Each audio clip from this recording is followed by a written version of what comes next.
Hello soldiers, ரீசெண்டாக பார்த்தீங்க அப்படின்னா அவதார் 2 படம் ரிலீஸ் ஆயிருக்கு. அதாவது Avatar way of water. Avatar first பார்ட்டை பார்த்துட்டு இதுக்கு பார்த்து எப்போ வரோன்ட்டு பல பேர் வந்து வெயிட் பண்ணியிருப்போம். ஸோ கட்டம் கடைசியா அந்த படம் இப்போ வந்துருச்சு. அதுக்காக தான் காத்து நிற்கிறேன். இந்த படம் பார்த்துட்டு பல சொல்ற விஷயம் என்ன அப்படின்னா, இந்த படம் நல்லா தான் இருக்கு, ஆனா ஃபர்ஸ்ட் பார்ட் அளவு இல்ல, ஃபர்ஸ்ட் பார்ட்ல இருந்து விறுவிறுப்பு இல்ல, ஃபர்ஸ்ட் பார்ட்ல இருந்து ஏதோ ஒரு விஷயம் மிஸ் ஆகுது அப்படின்ட்டு பல பேர் சொல்லியிருக்காங்க. உண்மையா பண்ணா அவங்க சொல்ற சில பாயிண்ட் வந்து உங்களை ஏத்துறாம தான் இருக்கு. ஸோ அந்த பாயிண்ட் என்ன, அது மட்டும் இல்லாம அவதார் ஃபர்ஸ்ட் பார்ட்டுக்கும் செகண்ட் பார்ட்டுக்கும் என்ன வித்தியாசம் இருக்குது, இந்த வே ஆஃப் வாட்டர்ல என்னென்ன குறையுதுன்றதான் இந்த வீடியோல வந்து நல்லா பேசி அலசி ஆராய போறோம். ஓரா பேசாம வீடியோல போயிடலாம். ஆனா அதுக்கு முன்னாடி நீங்க என்ன பண்றீங்க அப்படின்னா, கீழே வந்து ரெட் கலர் பட்டன் இருக்கும், சிவப்பு கலர் பட்டன், அதை கிளிக் பண்ணி சப்ஸ்கிரைப் பண்ணீங்க. ஏற்கனவே பண்ணியிருந்தா கம்முன்னு விட்டுருங்க, பண்ணாதவங்க மறக்க சப்ஸ்கிரைப் பண்ணுங்க. நான் சப்ஸ்கிரைப் பண்ண சொல்றேன் அப்படின்னா, இப்போ நம்ம கஷ்டப்பட்டு 1 லட்சம் வந்து நீங்க சப்ஸ்கிரைப் பண்ணீங்க அப்படின்னா 1 லட்சம் 2 லட்சம் ஆகும், 2 லட்சம் 3 லட்சம் ஆகும். நான் சொன்ன சப்ஸ்கிரைபர் கவுண்ட். ஸோ மறக்காம வந்து சப்ஸ்கிரைப் பண்ணுங்க சோல்ஜர்ஸ். சரி, ஓகே, ஓவரா பேசாம வீடியோல போயிடலாம். நான் கந்தசாமி, இந்த ஷோ டிடெக்டிவ் கந்தசாமி.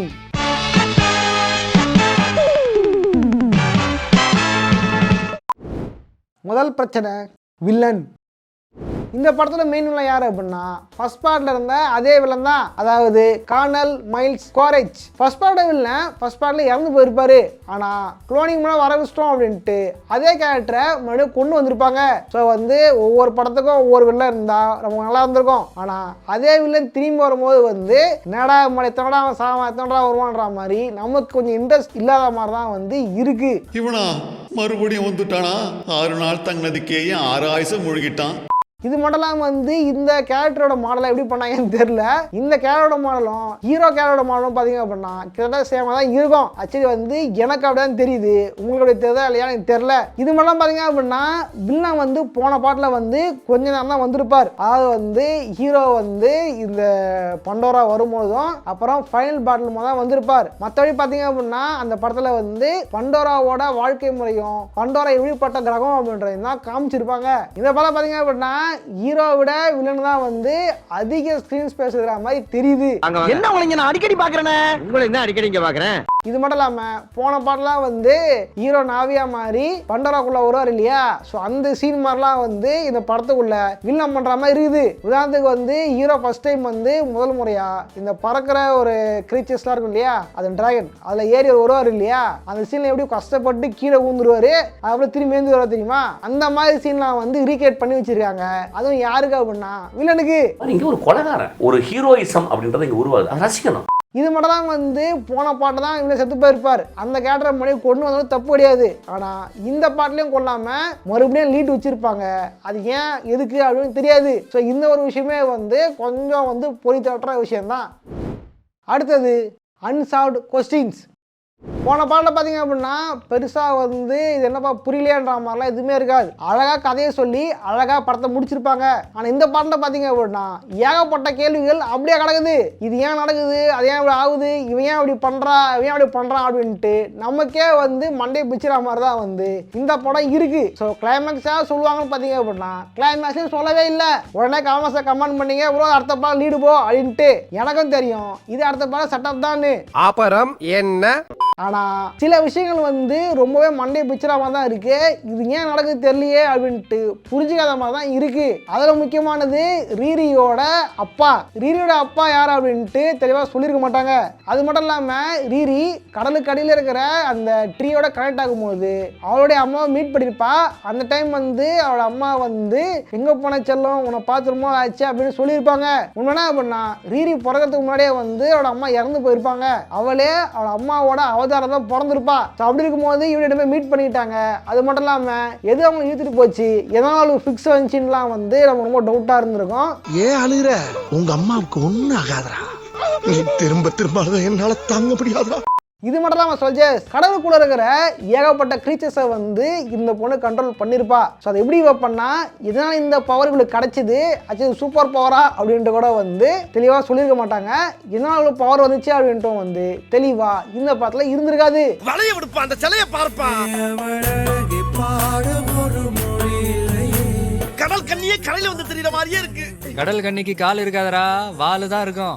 எது? ஸோ ஒருவேளை ஃபியூச்சர் படங்களில் இதை வந்து ஃபில் பண்ணுவாங்க அப்படின்னு தான் நினைக்கிறேன். ஒருவேளை ஃபியூச்சர் படங்களில் இதுக்கான ஆன்சரை அவங்க சொல்லலாம். அடுத்தது too much of story. Avatar படத்தோட ஃபர்ஸ்ட் பார்ட் பார்த்தீங்க அப்படின்னா கதை கரெக்டாக லீனியராக போயிட்டு நேராக முடிஞ்சிருக்கும். ஒரு ஃபீல் குட் படமாக அது இருந்திருக்கும். அதாவது வந்து ஹியூமனாக பூமியில் இருந்த ஜாக் செலிக்கு வந்து கால் இருந்திருக்காது. அவரால் சில விஷயங்களை செய்ய நினைச்சாலும் அவரால் முடிஞ்சிருக்காது. ஆனால் அவர் பன்னோரா போனதுக்கப்புறம் நாவியோட உடலுக்கு போனதுக்கப்புறம் அவருக்கு வந்து கால்கள் வந்திருக்கும். அதனால் ஓட முடியும் பாட முடியும் அப்படின்ற தெரிஞ்சுட்ட உடனே ரொம்ப ஃபீல் பண்ணியிருந்திருப்பாரு. அந்த விஷயம்லாம் வந்து டச்சிங்காக இருந்திருக்கும். இது மட்டும் இல்லாமல் நாவி மக்கள்கிட்ட போய் கலகம் பண்ணலாம் அப்படின்னு போனவர் கடைசியா அவங்களுக்கே நல்லது பண்றேன் அப்படின்ட்டு மாறியிருப்பார். அதன் பிறகு வந்து போர் புரிஞ்சிருப்பாரு, வெற்றி அடிச்சிருப்பாரு. ஸோ இதெல்லாமே வந்து ரொம்ப டச்சிங்காக இருந்திருக்கும் அந்த படத்துல. ஆனால் இந்த படத்தில் பார்த்தீங்க அப்படின்னா பண்டோரா நாங்கள் போன படத்தில் காமிச்சிட்டோம், இந்த படத்தில் வேற காட்டுறோம் அப்படின்ட்டு காமிச்சிருப்பாங்க. அதாவது போன பாட்டில் காட்டுறேன்ட்டு காட்டு காமிச்சிருப்பாங்க. இந்த படத்தில் தண்ணியை காட்டுறேன் அப்படின்ட்டு நமக்கு தண்ணி காட்டிருப்பாங்க. உள்ள அப்படி என்னடா நடக்குது? சோவா அது சொர்க்கையா?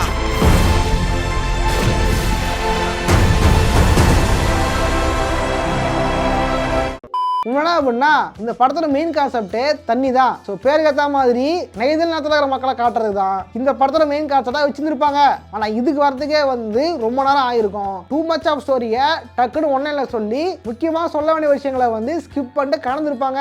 உதாரணத்துக்கு வந்து முன்னாடி சொல்லப்படுற அந்த கதைகள் வந்து ரொம்பவே ஸ்பீடாக நடந்திருக்கும். அதாவது ஜாக் செலிக்கு வந்து முதல் குழந்தை பிறந்திருக்கும், ரெண்டாவது குழந்தை பிறந்திருக்கும், திடீர்னு பார்த்தா நிறைய பசங்க இருந்திருக்கும். இந்த மாதிரிலாம் லாங்குவேஜை கற்றுக்கிட்டது அடுத்து அடிக்கிட்டே போயிருப்பாங்களே தவிர ஒரு ப்ராப்பராக சொல்லியிருக்க மாட்டாங்க. இதுவே வந்து டூ மச் ஆஃப் கண்டென்ட் மாதிரி வந்து நம்ம தள்ள வந்து இடிஞ்சா மாதிரி இருந்திருக்கும். ஐயா கொஞ்சம் இறக்கிவீங்க. ஸோ இந்த மாதிரி டூ மச் ஆஃப் கண்டென்ட் வந்து ட்ரையலில் போடுறதுன்றது கொஞ்சம் கஷ்டமாக தான் இருந்துச்சு, கொஞ்சம் வந்து வித்தியாசமாக தான் இருந்துச்சு. அடுத்த பாயிண்ட் ஹியூமன்ஸ் மோட்டிவ். போன படத்தில் பார்த்தீங்க அப்படின்னா ஹியூமன்ஸ் பண்டோரா வரத்துக்கு ஒரு மோட்டிவ் இருந்திருக்கும். அது என்ன அப்படின்னா நாவி மக்கள் வாழ்ந்துகிட்டு இருக்க இடத்துக்கு கீழே வந்து ஒரு மெட்டல் இருந்திருக்கும், அனோப்டேனியம் அப்படின்ற ஒரு மெட்டல். இந்த அனோப்டேனியம் பார்த்தீங்க அப்படின்னா அதிக அளவுக்கு ஒரு மதிப்புடைய ஒன்று. இது பூமிக்கு எடுத்துட்டு போனீங்க அப்படின்னா பயங்கர துளி சம்பாதிக்கலாம் அப்படின்றதுனால தான் வந்து ஒரு பிரைவேட் கம்பெனி வந்து இந்த வேலையை பார்த்துருக்கோம். உதாரணத்துக்கு வந்து இந்தியாவை கிழக்கிந்திய கம்பெனின்ற ஒரு கம்பெனி எப்படி ஆண்டுச்சோ அந்த மாதிரி. ஸோ ரியல் லைஃப்ல இருந்த சில குறியீடுகள் வச்சு அந்த படத்தை எடுத்திருப்பாங்க. ஸோ அந்த மெட்டல் கோஸ்ட் தான் வந்து ஹியூமன்ஸ் வந்திருப்பாங்க. ஸோ இந்த நாடு எங்களுக்கு சொந்தமானது, இந்த ஊர் எங்களுக்கு சொந்தமானது அப்படின்ட்டு இதற்காக நாவி மக்கள் போராடி இருப்பாங்க. இதில் ஒரு மோட்டிவும் இருந்திருக்கும், இதில் ஒரு நல்ல விஷயமும் வந்திருக்கும், இதில் வந்து ஒரு பொதுநலமும் இருந்திருக்கும். ஆனால் இந்த படம் பார்த்தீங்க அப்படின்னா ஹியூமன்ஸோட மோட்டிவ் என்ன அப்படின்னா பூமி கொஞ்சமாக அழிஞ்சிக்கிட்டு இருக்கு. ஸோ வந்து இந்த இடத்த ஹியூமன்ஸ் வாழ்ற இடமா மாற்றணுன்றது தான் ஹியூமன்ஸோட மெயின் மோட்டோவாக இருந்திருக்கும். அதன் பிறகு ஒரு சைடு மோட்டோவை தான் வந்து ஜாக் செலியை வந்து பழி வாங்கணும் அப்படின்ட்டு பிளான் போட்டிருப்பாங்க. அதுக்கு ஒரு ஆளை தான் வந்து நம்ம வில்லனா போட்டிருப்பாங்க.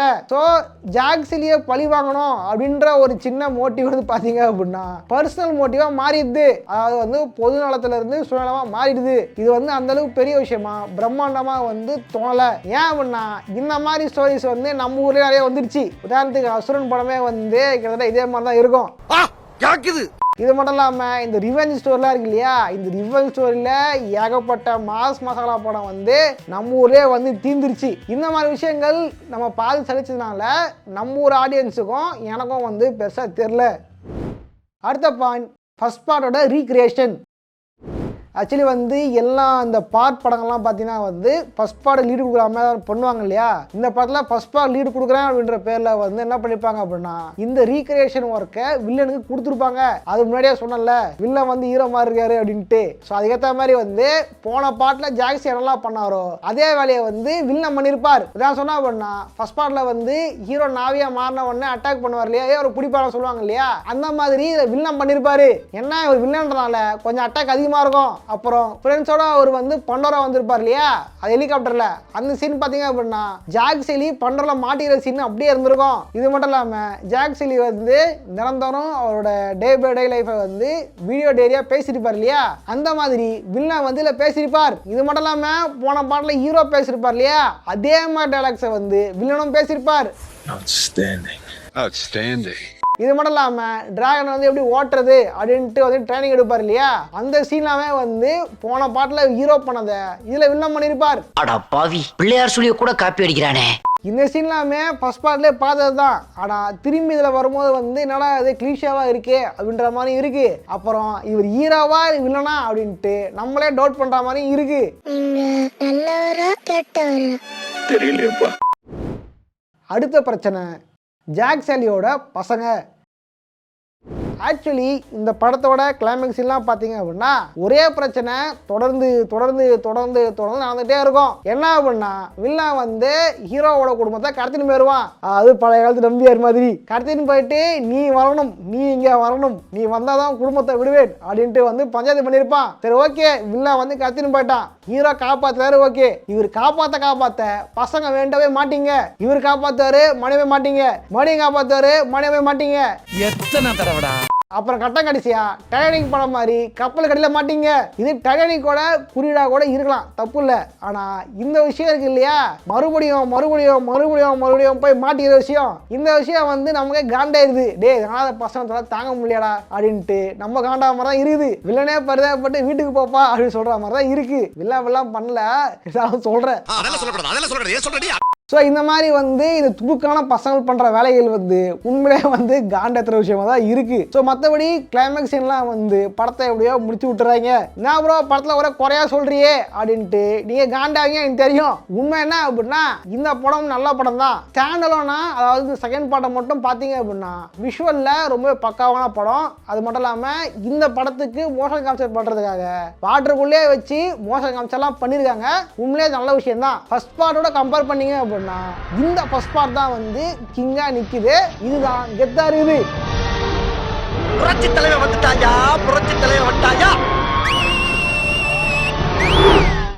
ஸோ என்ன இருந்தாலும் ஃபர்ஸ்ட் பார்ட் தான். அதை வந்து இந்த படம் அடிச்சிக்க முடியாது. இதுக்கான காரணம் என்ன அப்படின்னா இந்த வே ஆஃப் வாட்டர்ன்றது ஒரே ஒரு படம் இல்லை. இதோட இந்த படம் முடிய போகிறதே இல்லை. இதோட வந்து அவதார் 3 இருக்குது, அவதார் 4 இருக்குது, அப்புறம் அவதார் 5 இருக்குது. ஸோ இன்னும் 3 படம் வந்து வெயிட்டிங்கிறதுனால வந்து இந்த படத்தில் இருக்கிற சில கேள்விகளும் அப்புறம் வந்து சொல்லப்படாத சில அடைக்கப்படாத விஷயங்களும் அப்புறம் செய்யப்பட்ட மாற்றங்களும் எதற்கானது அப்படின்னா இதுக்கப்புறம் வரக்கூடிய 3 படங்களுக்கு தான். சொல்ல முடியாது வில்லனா கூட அடுத்த பாடம் திருந்திடலாம், என் பையன் தான் முக்கியம், என் பையன் சொன்னா தான் கேட்பேன் அப்படின்ட்டு தலைவர் வந்து அங்கிட்டு இருந்து இங்கிட்டு ஜம்ப் அடிச்சிடலாம். அது மட்டும் இல்லாம அவதார் மொத்தம் 5 பாட்டு. நம்ம தமிழ்ல பாத்தீங்க அப்படின்னா குறிஞ்சி, முல்லை, மருதம், பாலை, நெய்தல் அப்படின்ட்டு 5 திணை இருக்குது. அதே மாதிரி அவதார்லயும் 5 பாட்டு இருக்குது. போன பாட்டுல பாத்தீங்க அப்படின்னா முல்லைல தான் பார்த்தோம், இந்த பாட்டுல பாத்தீங்க அப்படின்னா நெய்தல தான் பார்த்தோம். அந்த இதுல பாத்தீங்க அப்படின்னா குறிஞ்சி, மருதம், அப்புறம் பாலை அப்படின்ட்டு வந்து மொத்தம் 3 இருக்கு இல்லையா.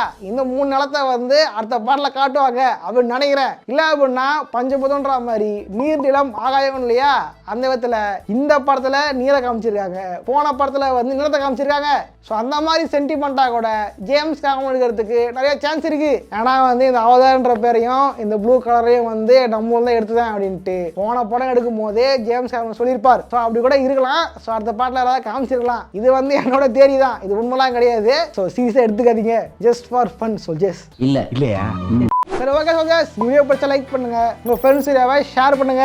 உண்மையிலேயே இந்த Avatar way of water first பார்ட்டோட நல்லா இருக்குதா இல்ல ஃபர்ஸ்ட் பார்ட்டோட மோசமா இருக்கா அப்படின்ட்டு நீங்க நினைக்கிறத வந்து காமெண்ட்ஸா கமெண்ட் பண்ணுங்க. இல்ல நான் சொல்லாத பாயிண்ட் பண்ணியும் சில பிரச்சனைகள் இருக்கு அப்படின்ட்டு நீங்க ஃபீல் பண்ணீங்க அப்படின்னாலும் அதே காமெண்ட்ஸா கமெண்ட் பண்ணுங்க. நான் சொன்னது இந்த படத்துல சின்ன சின்ன பிரச்சனைகள் தானே தவிர மொத்தமா இந்த படம் வேஸ்ட், இந்த படம் வேலைக்கு ஆகுதுன்னுலாம் நான் சொல்லவே இல்லை, சொல்லவும் மாட்டேன். ஏன் அப்படின்னா இந்த படம் எவ்வளவு பெரிய கஷ்டம்ன்றது எனக்கும் தெரியும். ஸோ இந்த படத்தை எல்லாம் போய் என்ஜாய் பண்ணுங்க.